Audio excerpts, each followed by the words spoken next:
आमचा रामराम इतका साध्या मनाचा आहे, प्रेमळ मनाचा आहे, लोकांना जोडणार आहे. आमचा रामराम इतका मनातून येतो. आमचा रामराम माणसं जोडण्यासाठी आहे. आमचा आपलीच लोक आहेत, काही चांगल्या रस्त्यावर आहेत, काही मधल्या वाटेने मार्ग शोधण्याचं काम करतात आणि काही वेगळ्या वाटेवर आहेत. राम, अरे दादा हो की जरा हळून घे, एवढं सकाळी सकाळी कुठं. पण त्यांना त्यांचा जय श्रीराम काही ठराविक लोकांमध्येच म्हणावा लागतो.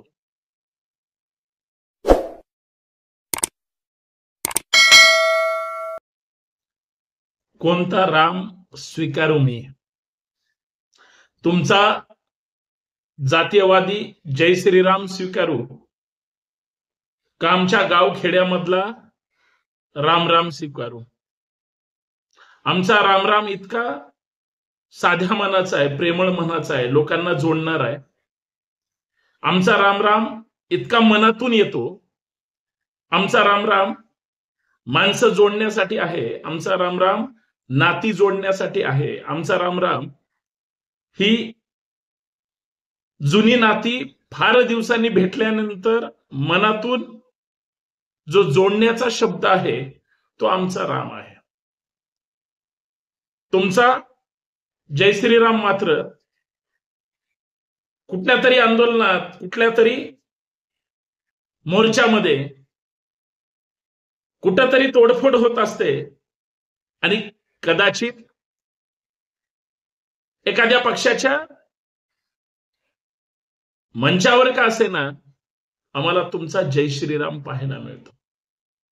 आमच्या रामराम इतकी ताकद तुमच्या जय श्रीराम मध्ये नक्कीच नाही, परंतु तुमच्या जय श्रीराम मध्ये जेवढी उर्मी आणि सत्तेची नशा आहे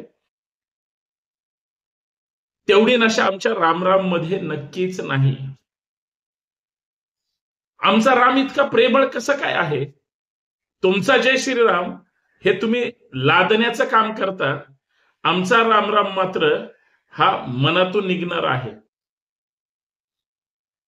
ज्यावेळेस आमचा राम एखाद्याला पहिल्यांदा भेटतो तरी पण निघतो, एखादा रस्त्याने चालला असतो तरी पण निघतो, एखादा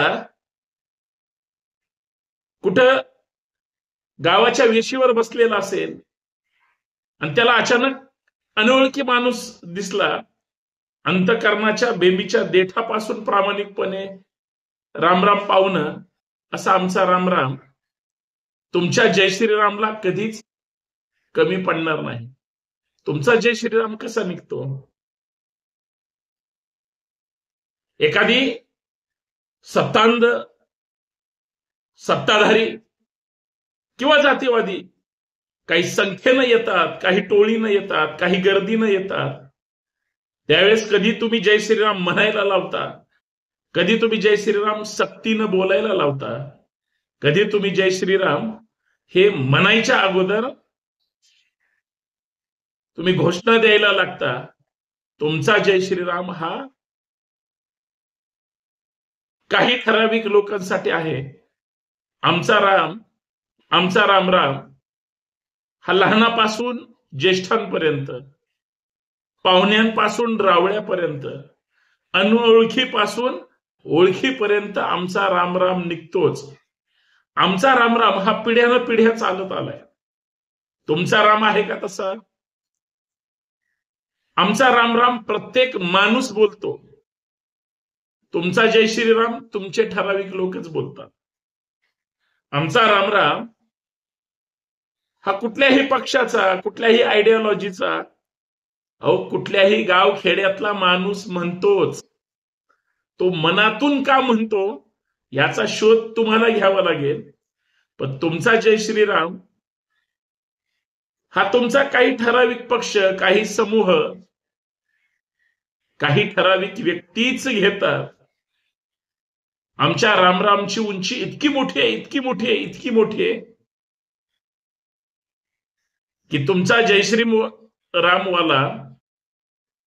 जय श्रीरामवाला त्याच्याकडे पाहत पाहत पाहत लहान होत जाईल आणि आमचा रामरामवाला मोठा मोठा मोठा मोठा होत जाईल.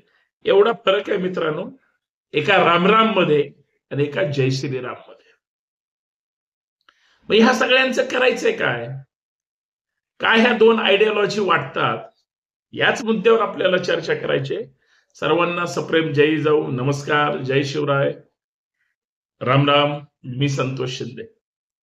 आपल्या सर्वांचं या सामाजिक विचारपीठावर मनपूर्वक हार्दिक स्वागत. विनंती एवढीच आहे, हा व्हिडिओ शेवटपर्यंत पहा, जास्तीत जास्त शेअर करा. तुम्ही रामराम वाले असू द्या किंवा जय श्रीराम वाले असू द्या, शेवटी तुम्हाला याच मातीत, याच महाराष्ट्रात, याच देशात आपली माणसं म्हणूनच राहायचंय आणि याच विषयावर चर्चा करायची आहे. म्हणून जास्तीत जास्त हे चॅनल आपलं सबस्क्राईब करा, फॉलो करा, संपर्कात राहा आणि बोललेलं समजून घेण्याचा प्रयत्न करा.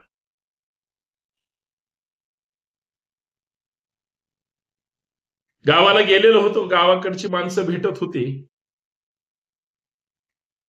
त्याच्या अगोदर काही दिवस शहरांमध्ये होतो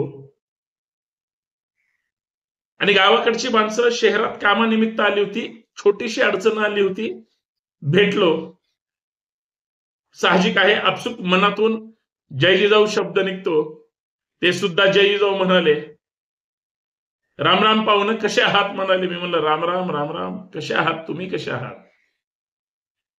असंच काम होतं, काम होत राहील. बाकी काय चाललंय?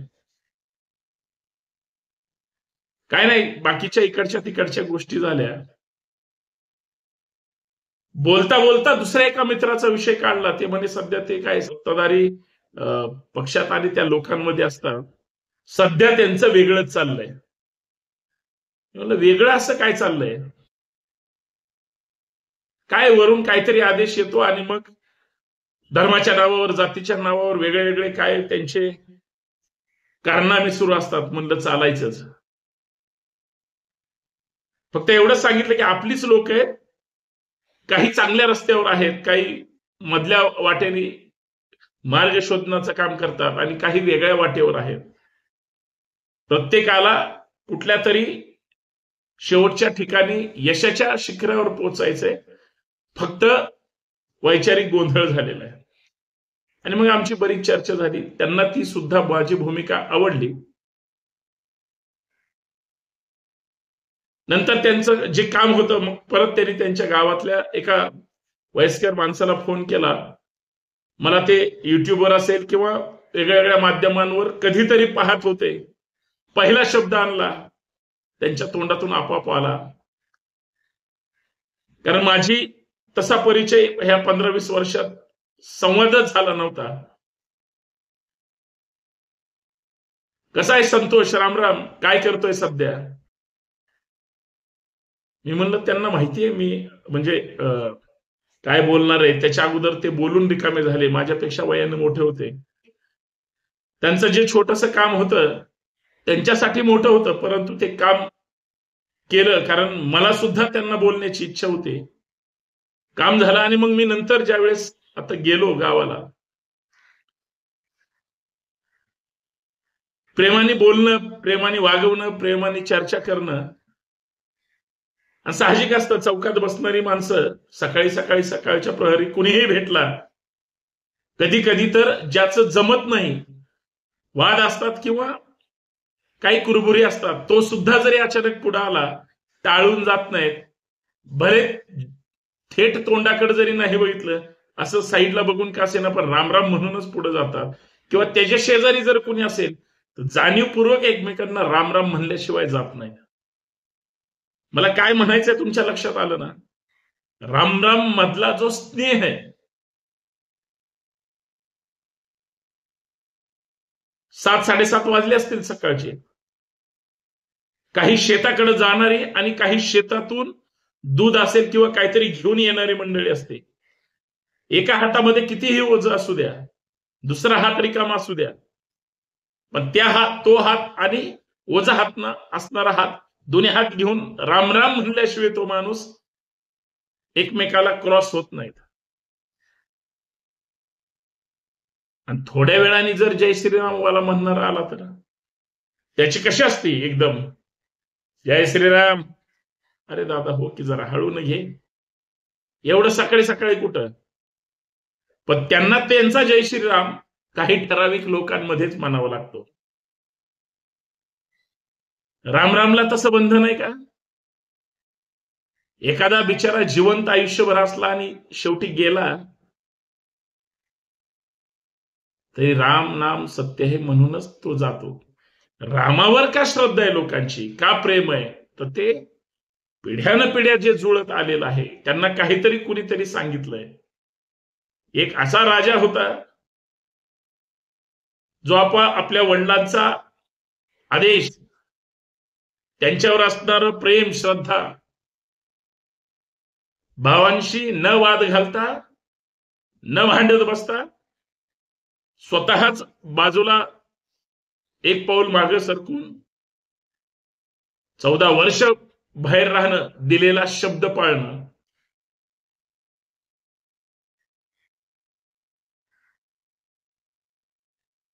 आणि मग रानावनात फिरणं, एका भिल्ल समाजाच्या शबरीची बोरं खाणं, रानावनात राहून त्या लोकांमध्ये ते सगळं समजून घेणं, श्रद्धेपोटी अर्थात मित्रत्वापोटी सगळी माणसं जोडणं. म्हणून तर वानराच्या रूपात असणारा आमचा हनुमान सुद्धा रामाचा भक्त होतो.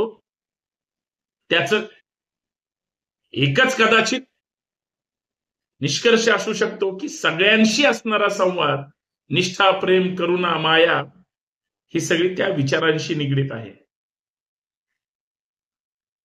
अख्खा एक राम विरुद्ध दिशेने उलटा जर पाहिला तर तो जय श्रीरामच्या रूपामध्ये एखाद्यावर चालून जाण्यासाठी, आक्रमण करण्यासाठी, आंदोलन करण्यासाठी, संघर्ष करण्यासाठी, आम्ही कशा ताकदीनं आहोत हे दाखवण्यासाठी तो कदाचित तुमचा जय श्रीराम असेल. दोन्ही रामाचीच रूप आहेत, फक्त ती वेगळी आहेत. आमचा रामराम हा हात जोडून सुद्धा म्हणला जातो, तुमचा जय श्रीराम मुठ बांधून गर्वाने म्हटला जातो किंवा ताकदीने, संख्येने दाखवला जातो. इतका फरक आहे. तो फरक फक्त मला मांडायचा होता. कदाचित तुम्हाला कळाला असेल. मग तुम्ही कुठल्या बाजूचे आहेत मित्रांनो? रामरामच्या बाजूचे आहात काय जय श्रीरामचे? तुम्ही कुठल्याही बाजूचे असू द्या, तुमच्या जगण्यात, विचारात राम असला पाहिजे आणि त्या राम मध्ये तेवढी सहनशीलतेची आणि त्यागाची ताकद पण असली पाहिजे. जय शिवराय. राम राम.